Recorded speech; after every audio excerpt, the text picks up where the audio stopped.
Yeah, we do have it going. Folks, I'm at Ned's cigar store. Doug, and Rich is the guy to talk to about And the Rich, history. yeah, he's going to give me some of the history. Oh, thank God. Yeah, and that's Jules. We're going to go see Jules. But right now, I want to come down here and talk about this person.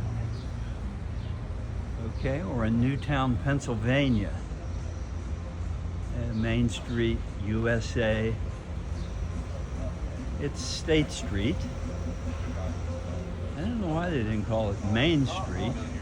But anyway, here we are at Ned's cigar store. And we got Rich out front. And Rich is gonna give me. No, it's the opposite way. The fire department wants to be upstairs. See, folks, it's small town USA.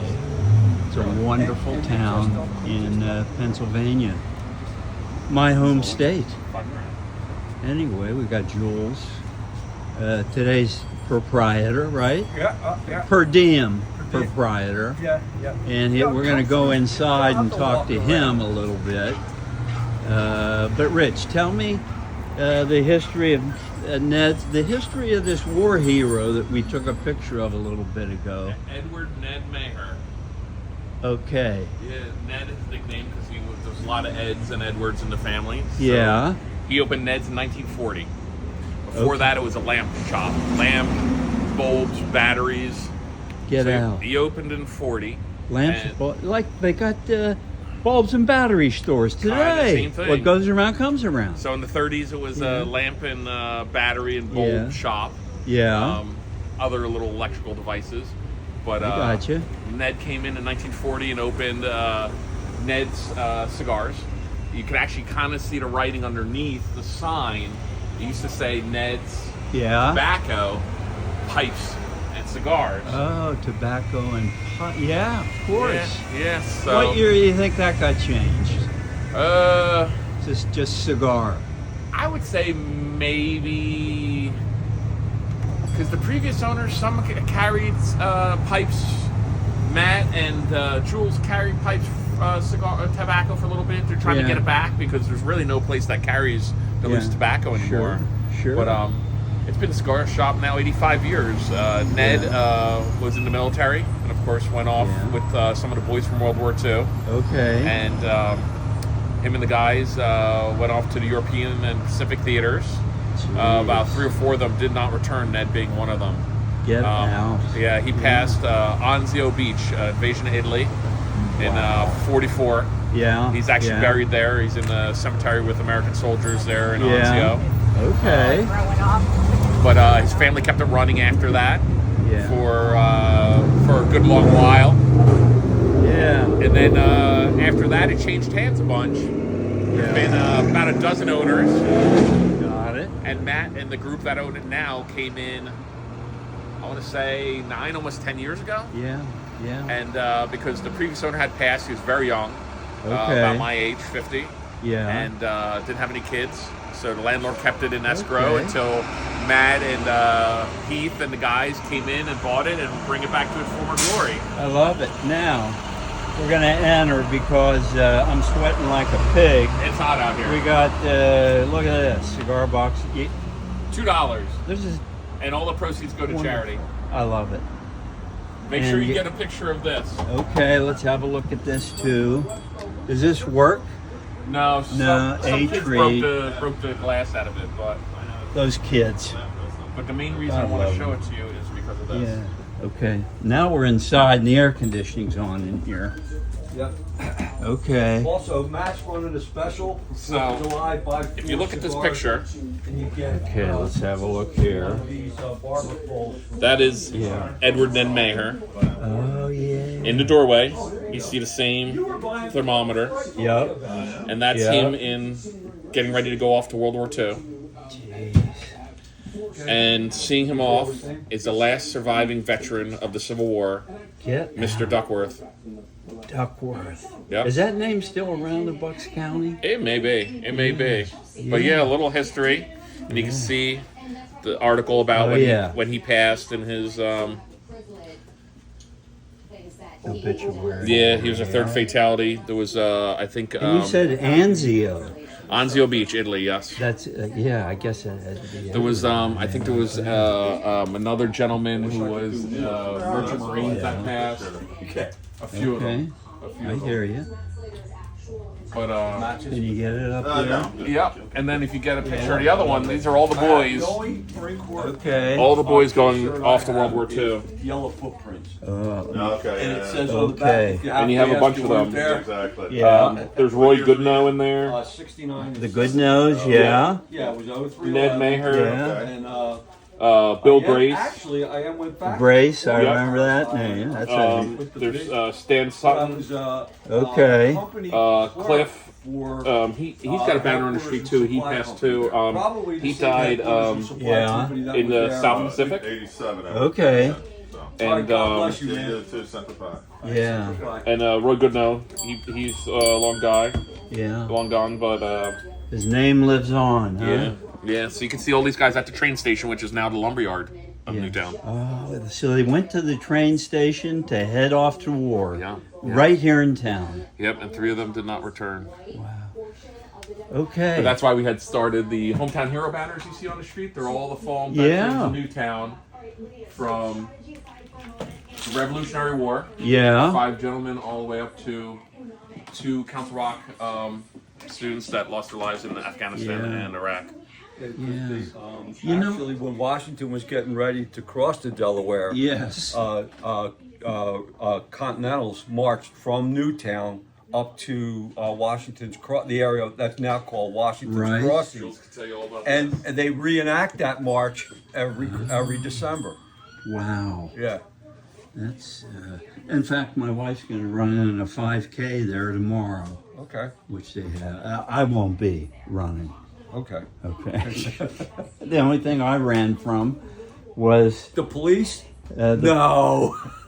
No. The police came looking for me once, Oh. but that's another story for Okay. another day. Okay. But guys, this is Jules, and we talked with Rich, and I think let me turn it around here. I got to show you. I've got am I zeroed in on my shirt pretty well? It just says YouTube. I can't Yeah. see the iHeart though. I love, because. Well, yeah, just the YouTube logo. Yeah. Yeah, I wanted people to think I was official, Okay. Yeah. and Yeah. so I got that. Okay. I'm just going to have a look here at the Oh yeah. inventory. Yeah. And he was here. You want to be on the YouTube show? I'm good. You're good. Okay.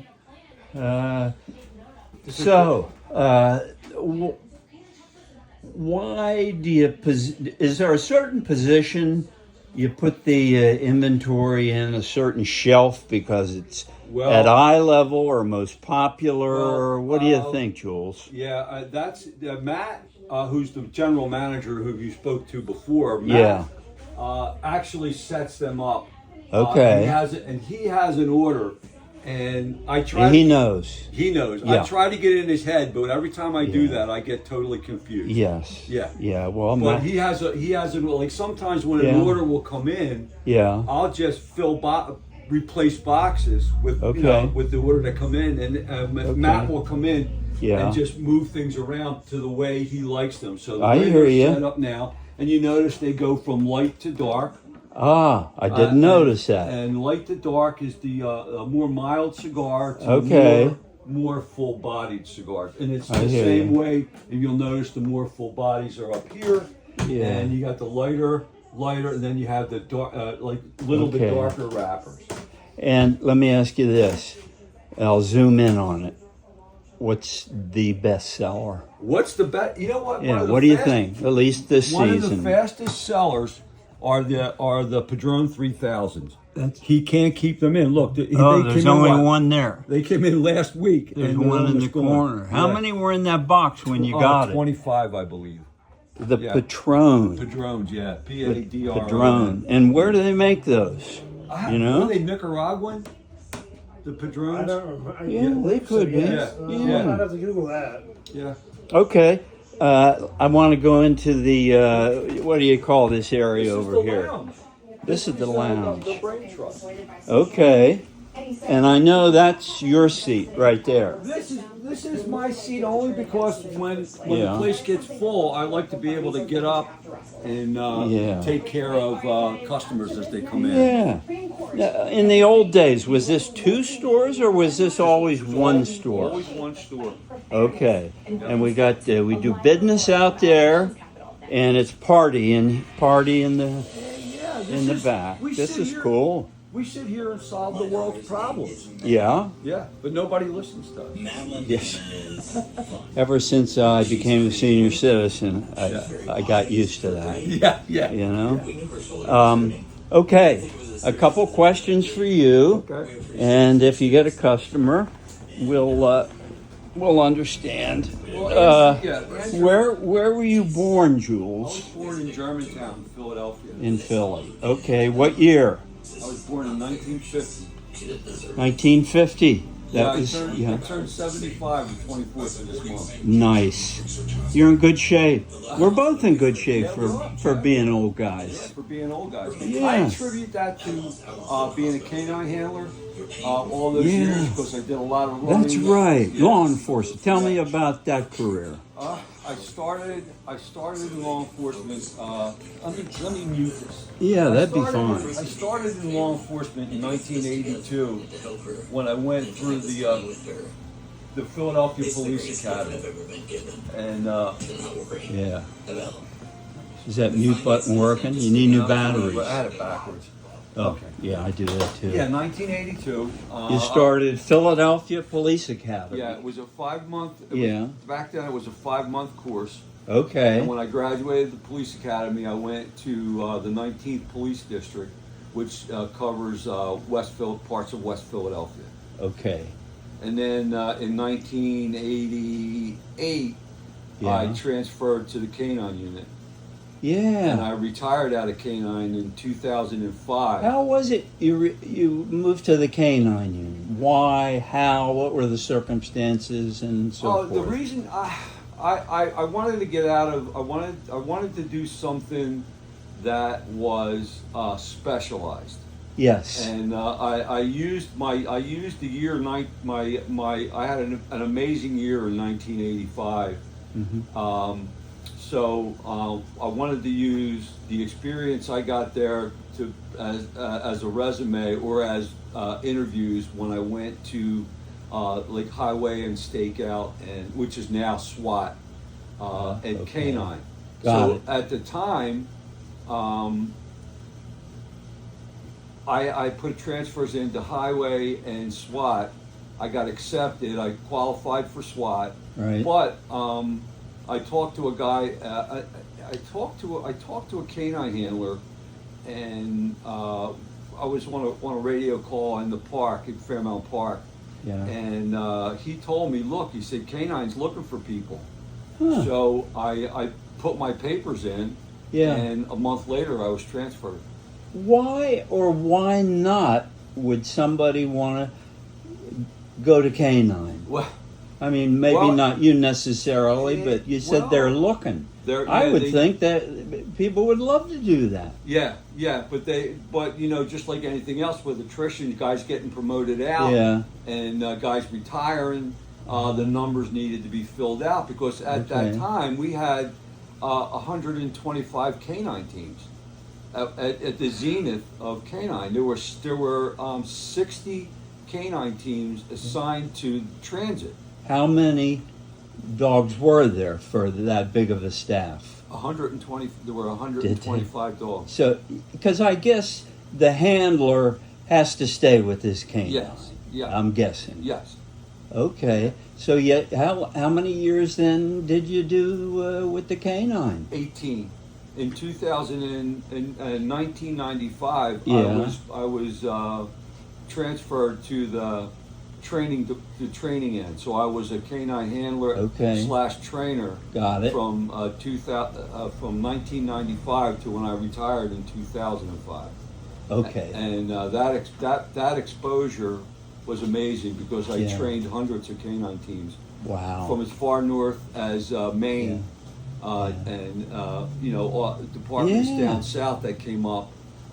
They knew to Philadelphia. Philly was a hub of canine. Yeah, we had a really good national reputation. As a matter of fact, at one point, probably in the late 90s, the Los Angeles Police Department wanted our training syllabus because of our low arrest to bite ratio. Yes. They wanted to know, what the hell are you doing? Yeah. And let me ask you a question. Out of every 100 people you're chasing down with a canine, and you get to the perpetrator, how many bites? Versus just not bites. A very low ratio there. Yeah, I was curious about that. When I train my canine team, I train them that when you make an apprehension or your dog finds makes an indication that someone is hiding, that you get on the radio and you call for the district cops to come in and actually make contact. I hear you. That way you step back into a backup mode, and that keeps the dog. That eliminates accidental bites. I gotcha. Okay. Yeah, I figured there had to be something. I also started training. I also started, my partner and I, this guy Paul Bryant, whom I respect. Yes. Paul and I, we really wanted to bring it around to where the canine handler started working with backups. That way, there were no accidental bites. We did have. There were times when the apprehension was necessary. I hear you. So so there were some apprehensions. Yes. Okay. Can we move on? Yes. To after your career in law? Were you done with law enforcement after Philly? No. I went when I retired from Philadelphia. I went with a company called DynCorp International as a international police liaison officer. So I was trained in Iraqi police, and in that role, because of my background, I was advisor to the commanding officer of the National Canine Unit, National Canine Police Unit in Baghdad, Iraq. In Baghdad, how long were you in Baghdad? A year. Okay, and after that stint in that Middle Eastern country, were you in any other foreign countries? No. The only other foreign countries I was in was when I was traveling. Was traveling back and forth. Sure. And I actually assisted a canine officer in Padovia, Italy. I actually helped them through emails.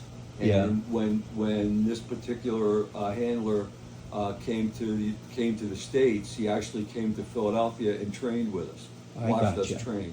See what we were doing. Okay. Yeah. Then how did you? Where do you live now? What town do you live in now? I live in Buckingham now. Okay. Which, for those of you who aren't familiar, it's near Newtown. Yeah. It's about 7 miles up the road. Yeah. And how did you get to Ned's Cigars? Well, Matt Arlen, who is the manager here. Yes. Matt was a SEPTA canine handler.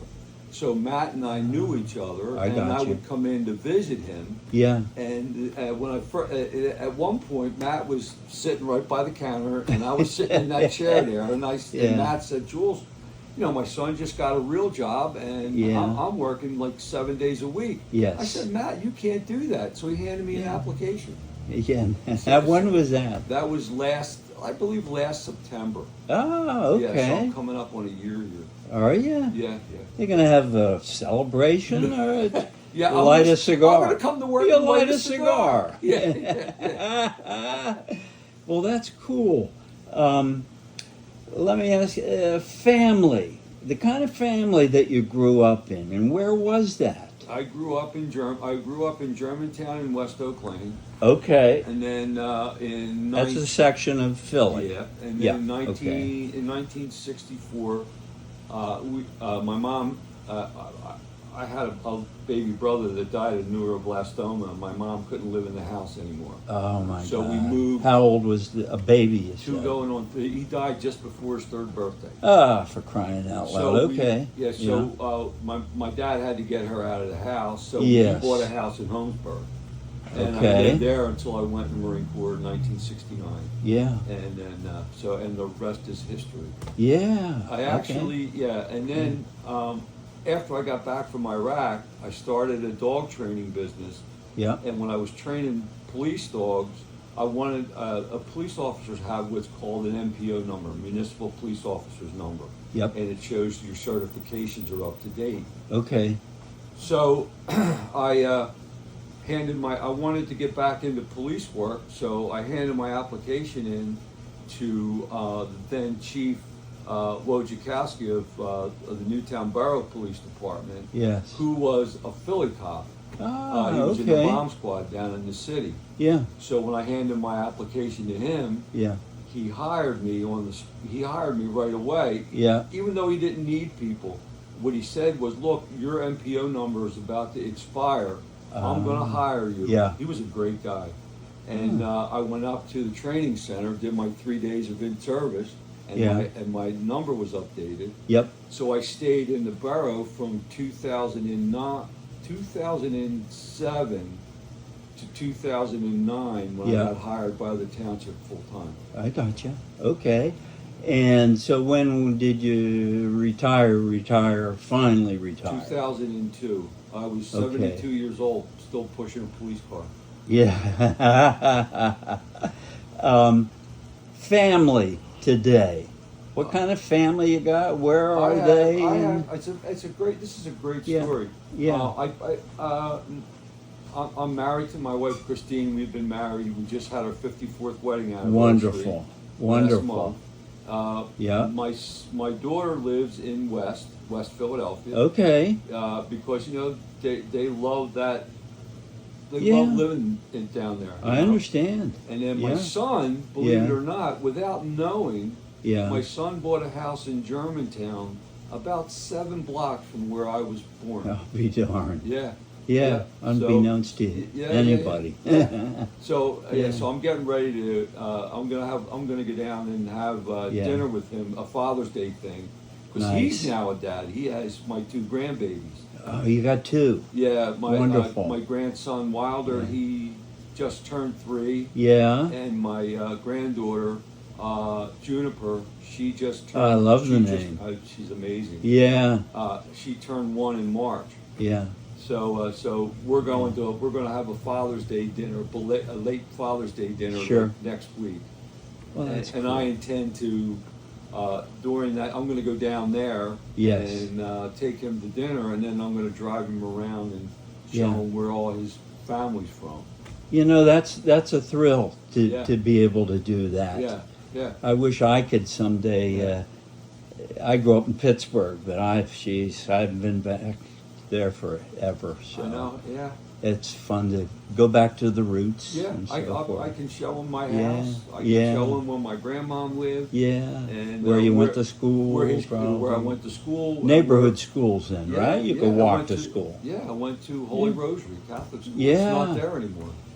Wow, I wonder how many Catholic schools, they're closing down. small neighborhood ones. There probably are none. Yeah, there's a few. Are there a few? Yeah, there's a few. Yeah. But not as many as there used to be. As a matter of fact, when I was a kid, if you told me, or young man, if you told me you were from Philadelphia, I never asked you what neighborhood. Parish. I asked what parish. Parish. And when I've you heard told that me from the other parish, people. I knew where you lived. Yeah. Because we knew all the parishes and where they were located. Yeah. Yeah. Oh, the world's changed quite a bit. It sure has. But anyway, I better take one last look around. And this is Ned's, of course, the standing cigar tray. Yeah. Things you don't see anymore. Ashtrays, but you better have them in a cigar store. Oh, yeah. This is the lounge area, and this thing gets populated at certain sports events. I'm guessing certain days. Yeah, well, Thursday. Is that it? Thursdays? If you want to come in here and sit down on Thursday, you better get. I better keep that in mind. You better get here by 7. Okay. Because there's not a seat in the house. It's standing room only. And okay. There are only 2 seats that are reserved. Yes. That seat right there, I guess I'm colorblind. The red one. The red one. There it is. That's Todd's seat. Todd was one of my heroes. Todd was a Navy pilot. Okay. And flew during the first Gulf War. I got to get back to some evening. Yeah, he has 146 aircraft carrier landings, and he says he remembers every one. I'll be darned. So he's one of my heroes. He's totally disabled from the military. Yes. And yes. then the chair right next to you belongs next to a me. guy, Paul Salvatore. Okay. And the reason is nobody wants to sit in there because you can't get out of it. That's me right here, and there's the chair There's Paul's chair next right to me, there. Yeah. Paul. Yeah. Yeah, it's well worn, so he's been here a while. Yeah, he's been here a while. Yeah. And the seat fits him. Yeah. Yeah. It does. I think we moved that chair, not to cut into the recording, but No. we moved that chair around once before. We put that chair, Paul's chair was there. We moved, I swear one of us, Tim, moved it once. Yeah. Tim from the hardware store, he moved the chair once, and Yeah. I forget. Paul's Are like, "Put you the chair here? back." Are you here on that night? Yeah, sometimes if I'm not Yeah. exhausted from work. Okay, well, you should be on camera. We have That's fun. Andrew. I'm a regular. Yeah, well, I'm going to be back when there's a group here. Oh. And also And- to reference Todd Polachek, who sits there, former state representative as well. Yeah, also, yeah, state okay. representative, Yeah, wonderful. I better be on my way. Okay. But it's this is Doug signing off for Doug's Interesting People, and I'm experimenting with, do I hold the camera? Do I put it on the device and use the remote? And so I'll go home and watch it, And see how. and I'll figure it out. Okay. And Jules, thanks a lot. No, thank you, Doug. Okay, buddy, bye.